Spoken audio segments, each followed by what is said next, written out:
Mais Michel Didier, donc, qui est aujourd'hui expert auprès donc de François-Antoine Mariani au sein de l'Agence nationale de la cohésion des territoires. En fait, il a une longue histoire. Il a été chef de projet.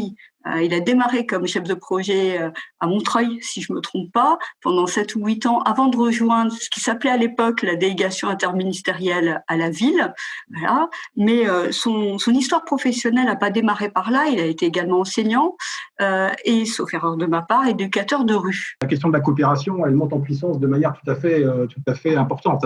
La coopération, ce n'est pas la coordination, ce n'est pas le partenariat.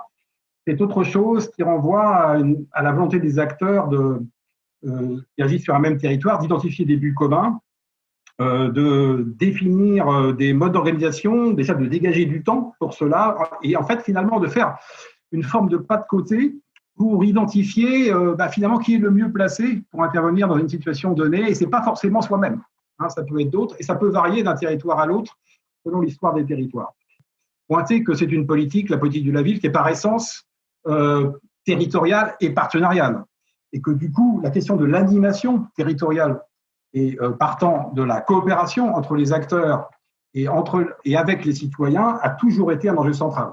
Pour moi, en tout cas, la politique de la ville, elle a en permanence oscillé entre deux, je dirais, logiques d'intervention qui ont toujours été en tension, une logique de programme et de dispositif, et en même temps, c'est aussi une logique de méthode. C'est l'idée du agir local, penser global, agir local, qui met, du coup, au contraire, l'accent sur la primauté du projet de territoire. La Cour des comptes, dans un rapport célèbre, a même parlé de la politique de la ville d'abord comme une politique de la méthode. Cela dit, les deux logiques, celle des dispositifs, toujours évidemment avec une logique plus verticale, plus descendante, et la logique de la méthode et de l'animation, plus horizontale, naturellement, plus ascendante, ces deux logiques-là n'ont pas eu, à mon avis, le même poids selon les époques. Au démarrage de la politique de la ville, donc dans les années 80, 90, je crois que la politique de la ville a été vraiment pensée comme une politique d'animation territoriale. Le premier exemple, c'est d'abord la coopération entre l'État et les maires. Il ne faut pas oublier, c'était tout à fait nouveau à l'époque. Et la politique de la ville, elle est contemporaine de la décentralisation, c'est-à-dire du renforcement du pouvoir des maires dans leur capacité à agir et à aménager leur territoire. Avant, c'était l'État et la Caisse des dépôts qui s'occupaient des questions de logement, etc. Depuis la décentralisation, ce sont les maires qui sont les responsables de leur projet de territoire. On avait fait de l'implication des habitants et des associations un critère d'éligibilité des projets. Et ça a toujours été, d'ailleurs, durant toute la politique de la ville, ce leitmotiv de la participation des habitants, même si il n'a pas toujours été mis en œuvre de manière très linéaire. Donc, l'article 1 de la loi Lamy, qui définit la politique de la ville, introduit le principe de co-construction de la politique de la ville avec les habitants. C'est une forme, on est dans la coopération, si on est dans la co-construction. Cette période, parallèlement à ça, cette période aussi, à mon avis, se caractérise par un retour de l'État dans le pilotage de cette politique peut-être plus visible. Je pense que l'État avait un peu disparu, je dirais, au profit des maires dans le portage de la politique de la ville. Et l'État souhaitait retrouver plus de visibilité, une meilleure traçabilité de ses actions, une meilleure incarnation aussi sur le terrain. C'est notamment, on est sous le gouvernement de Sarkozy, et c'est à ce moment-là qu'on crée les fonctions de délégué du préfet, les postes de délégué du préfet dans les quartiers. Donc, je pense que ça a clairement amélioré le score, de mon point de vue, sur la mise en œuvre des actions, mais ça a pu donner l'impression de reverticalisation ou de rendre difficile dans un premier temps une coopération qui était peut-être plus fluide avant. Mais depuis, évidemment, tout ça c'est complètement remis dans le bon ordre. Mais enfin, ça a rebattu un peu les cartes en matière d'animation. La politique de la ville, c'est clair. Au sein de l'État, par les du niveau national, celui que je connais, et notamment de l'ANCT, la coopération elle est même devenue un objectif à part entière de programme et d'expérimentation.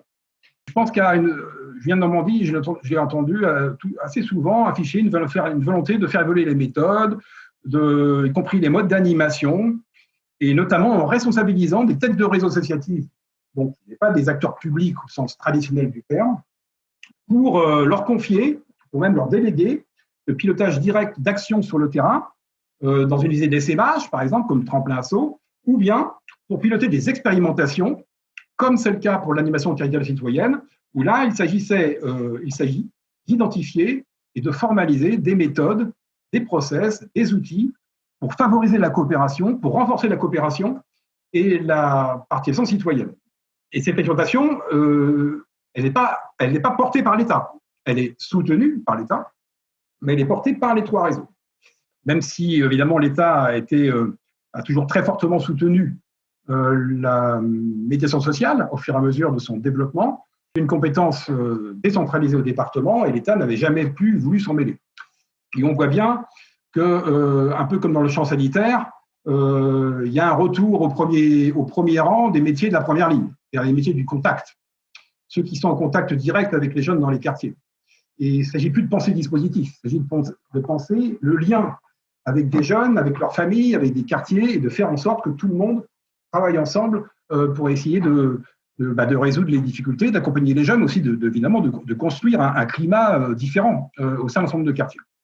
On avait essayé de montrer que le travail social et la politique de la ville avaient eu du mal à cheminer ensemble et avaient cheminé plutôt de manière parallèle, avec ce débat historique entre l'approche individuelle d'accompagnement du travail social en direction des personnes, d'un côté, de l'autre, une approche plus collective, plus territoriale, portée par la politique de la ville et plus généralement par les démarches de développement social. La politique de la ville a beaucoup accompagné, comme vous le savez, le développement de nouvelles fonctions qui sont devenues progressivement de nouveaux métiers. C'était notamment le champ de la médiation sociale, qui sont d'ailleurs étaient parfois ressentis comme une concurrence par les métiers classiques du travail social. Ce retour et ce réinvestissement dans les métiers de l'humain pose de manière renouvelée la question de la coopération. C'est qu'il y a absolument besoin de s'appuyer plus fortement sur ces métiers de la première ligne et de leur donner la place qui convient, avec les méthodes qui conviennent, dans la mise en œuvre de la politique de la ville d'aujourd'hui et de demain. Les enjeux sont devant nous et ils sont extrêmement importants au regard des difficultés qu'on rencontre et qu'on va rencontrer. Je parlais des nouvelles vulnérabilités, des enjeux pour relever les défis des nouvelles transitions, des grandes transitions. En même temps, je pense que la politique de la ville reste un cadre parfaitement adéquat pour développer des démarches de coopération, parce que son objet, c'est le territoire, et c'est bien à partir du territoire qu'on peut penser des communs, des collectifs de travail, du travail en réseau, des organisations. Quid je dirais, des nouveautés et dans la méthode et peut-être dans le cadre pour la future rénovation des contrats de ville l'an prochain.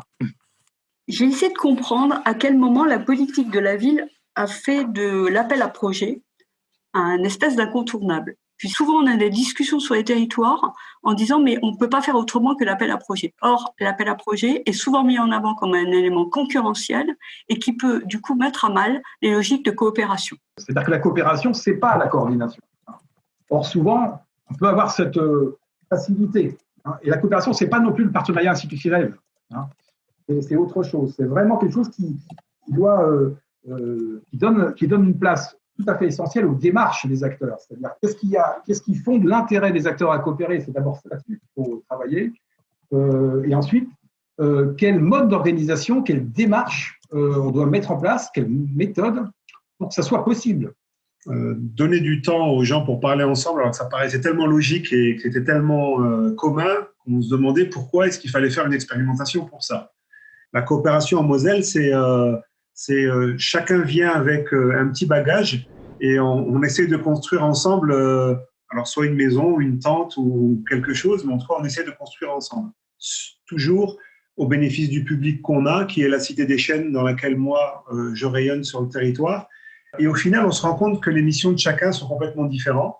On se rend compte que les acteurs qui sont autour de nous sont limités par des champs de compétences et qu'une fois agglomérés, ça pouvait peut-être créer de la mayonnaise et donner de la qualité. On en avait deux qui étaient pour moi primordiales, c'est favoriser les coopérations entre acteurs de territoire. C'était vraiment la priorité en phase 1, pour après passer en phase 2 à renforcer et faciliter l'implication des citoyens. Tous les acteurs que je vous ai dit tout à l'heure, ça représente 24 personnes qui se réunissent tous les mois. Comment on l'accueille? On l'accueille déjà dans un endroit qui est bien. On ne le formalise pas autour d'une table pour éviter que ce soit trop protocolaire. il y a un temps d'échange, il y a le café, enfin, il y a tout ce qui est lié à l'accueil qui est chaleureux et humain pour créer entre guillemets, de la relation. C'est important dans la coopération. C'est important de travailler sur cette expérimentation depuis 2019 où les acteurs ont créé de la confiance, qui est la pierre angulaire du travail sur le long terme. Donc, comme on avait tous les strates qui ont été vraiment mis, entre guillemets, autour de la table, on avait cette confiance qui s'est créée au fur et à mesure. Et c'est, pour moi, la force et la pierre angulaire vraiment du travail de coopération.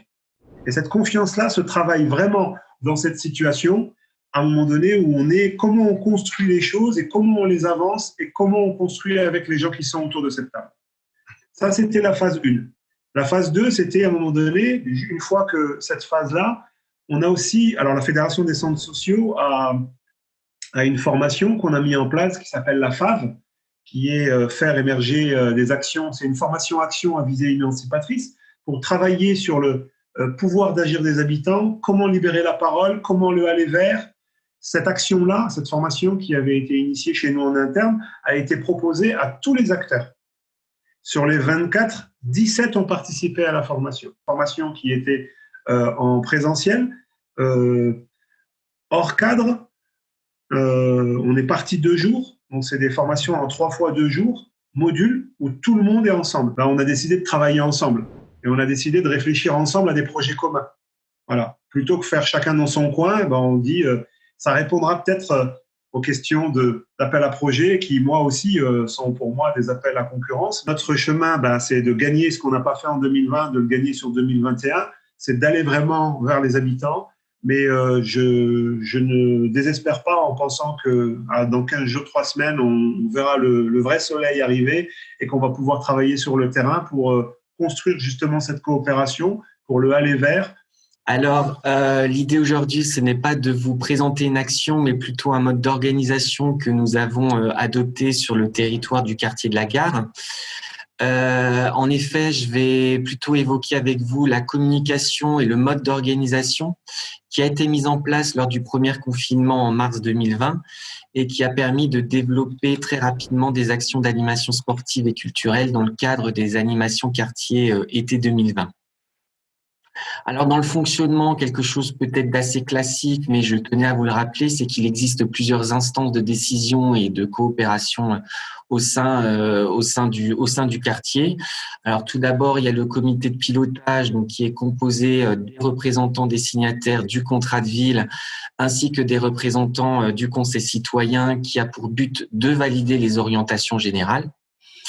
Nous avons le comité de programmation concerté qui va associer les principaux financeurs et qui va pouvoir établir un bilan par rapport à l'année précédente et valider les nouvelles demandes de financement pour l'année en cours. Nous avons une équipe qu'on appelle équipe projet et qui s'occupe plutôt du suivi technique et je vais y revenir rapidement dessus par la suite sur cette équipe projet. Nous avons le comité interacteur où va se réunir les habitants, les acteurs locaux, des acteurs associatifs, des représentants de l'État. On a aussi les collectivités qui sont représentées et les autres structures partenaires. Alors, sont également présents, et là je tiens à le souligner, des services déconcentrés de l'État, comme l'ancienne Direct et l'ancienne des DCSPP. J'ai pas encore appris. Nous avons aussi le conseil citoyen qui existe sur Saint-Louis et qui est assez dynamique. Il faut savoir qu'au début du contrat de ville, en fait, il n'y avait aucune instance qui réunissait les acteurs du territoire et on peut dire que le contrat de ville en 2015 a été le départ d'une collaboration entre ces différents acteurs qui a permis de développer des liens de coopération. Alors, au moment du confinement, ce qui s'est passé, c'est que l'équipe projet a fait le choix de maintenir les rencontres du comité interacteur, mais sous la forme de visioconférence. Et nous avons constaté très rapidement une grande mobilisation de la participation des acteurs lors de la première visioconférence. Et nous nous sommes aperçus également qu'il y avait un réel besoin pour les participants d'évoquer leurs problématiques d'organisation et surtout de pouvoir faire remonter les difficultés qu'ils pouvaient observer des personnes habitant le quartier. Et le fait de pouvoir parler, de pouvoir partager les problématiques de terrain ont permis de renforcer cette confiance mutuelle. Notre échange a beaucoup tourné autour de la relation la relation de confiance, le cloisonnement qui contrarie la relation. On en est arrivé à parler de culture, et de culture, qu'elle soit administrative, associative, de cloisonnement. Cloisonnement par spécialisation et par concurrence entre les acteurs qui partagent un champ, celui des quartiers, de politique de la ville. On essayait de voir un peu comment prolonger, comment essaimer, etc. Et notamment cette formation au pouvoir d'agir là qui vaudrait le coup de s'en saisir et pour essaimer, c'est quand même quelque chose d'important en termes d'implication des habitants. Grosso modo, on est plutôt dans notre groupe, on était sur du consensus avec une vision positive de ce qui s'était passé, même si ça a été difficile et exprimé en tant que tel. Globalement, d'aider, c'est l'énergie des uns pour en donner aux autres. Quelque chose qui justement résume aussi cette question de solidarité finalement qu'on a peu évoquée et qui a été évoquée dans le groupe. On a relevé effectivement nous aussi, c'est cette nécessité d'avoir confiance entre les uns et les autres, mais que pour avoir confiance, il faut qu'on ait du temps devant nous pour pouvoir se connaître, s'apprivoiser et du coup savoir travailler ensemble, toujours remettre sur le métier, ne pas laisser penser que tout est acquis et donc il faut retourner à la charge de manière régulière. Et ça, je pense qu'on en est tous conscients quand on a les pieds un peu dans la réalité. Ce qu'on notait aussi, c'était la difficulté de la temporalité, qui est un élément important à intégrer dans les démarches. Et qu'elle n'est pas la même entre les institutions, les habitants et les acteurs de terrain. Oui, déjà, je voulais vous remercier l'IRDSU Grand Est et l'ORIV de l'invitation, parce que c'est vraiment bien de pouvoir partager ces réflexions, les échanges, la configuration même de l'après-midi d'aujourd'hui est à l'image de la politique de la ville. Je trouve que ça plaide pour une forme de revalorisation de l'ingénierie dans la conduite de projets de coopération. Alors, par qui ça doit être porté, comment ça... Parce que, ça c'est peut-être à discuter. On peut réfléchir à des alternatives qui permettent de contourner le système pervers des appels à projets, vous savez, qui crée de la concurrence. Peut-être, c'était suggéré, je crois, par Mohamed, de répondre à plusieurs. Et puis enfin, je pense qu'il y a encore beaucoup de questions à approfondir.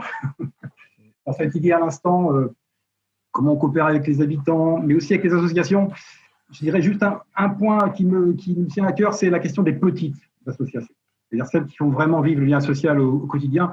Et surtout, c'est celles qui ont la légitimité, la confiance des habitants. Cette légitimité-là, elle est absolument fondamentale et qu'il faut soutenir ces petites assos dans ce rôle-là. Et ça, c'est une forme de coopération sur laquelle on n'a peut-être pas assez réfléchi. On a beaucoup travaillé, nous, sur la structuration des grands réseaux associatifs, mais je pense que la question des petites associations, c'est un enjeu important. Moi, je me pose aussi la question de l'accompagnement des collectivités et des administrations. On l'a un peu échangé dans le groupe.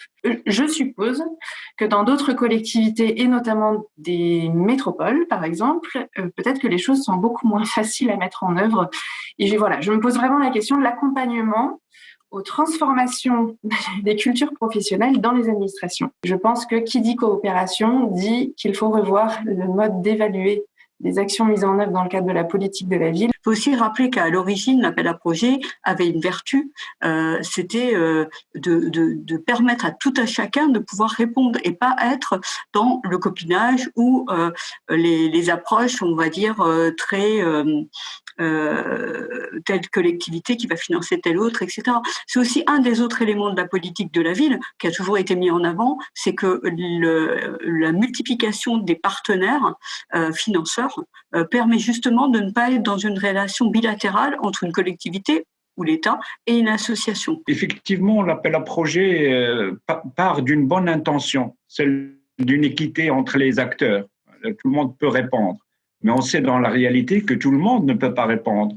Alors, comment réaliser une proximité rendue aux acteurs du terrain avec des appels à projets qui sont nationaux, régionaux, etc., et qui ne voient plus, qui s'éloignent en fait, du terrain et de la proximité. Là aussi, il y a un deuxième paradoxe spatial. On a accentué ce paradoxe entre la proximité que l'on veut avoir et finalement la réalité de ce que ça produit. Et j'espère en tout cas que les réflexions qui vont s'entamer pour le après 2022, donc les futures générations de contrats, ou en tout cas l'avenir de la politique de la ville, pourra aussi peut-être travailler sur ce sujet. Qui dit ingénierie, pour moi, ça veut dire mobilisation de beaucoup d'acteurs.